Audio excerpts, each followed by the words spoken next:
মার্কিন president Donald Trump দাবি করেছিলেন ইরানের সামরিক সক্ষমতা এখন তলানিতে, কিন্তু বাস্তবের চিত্র ভিন্ন।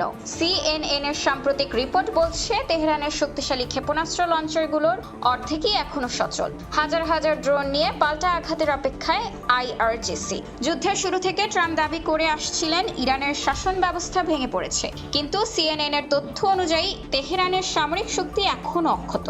এই যুদ্ধের প্রভাবে ট্রাম্পের অতি গুরুত্বপূর্ণ চীন সফরও পিছিয়ে গেছে মে মাস পর্যন্ত। এখন প্রশ্ন উঠছে, ইরানকে কাবু করার যে স্বপ্ন ট্রাম্প দেখেছিলেন তা কি তবে অধরাই থেকে যাচ্ছে?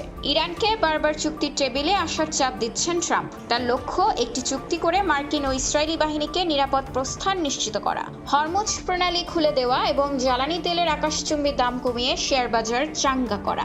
কিন্তু এই নিখুঁত শেষ কি আদৌ সম্ভব?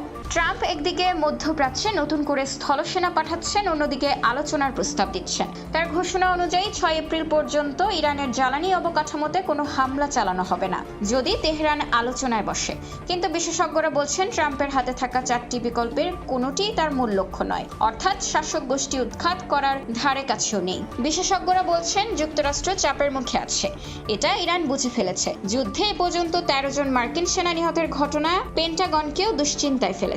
ইরানের বর্তমান কৌশল হলো টিকে থাকা। তারা যত বেশি দিন যুদ্ধ চালিয়ে যেতে পারবে, আলোচনার টেবিলে তত বেশি সুবিধাজনক অবস্থানে থাকবে।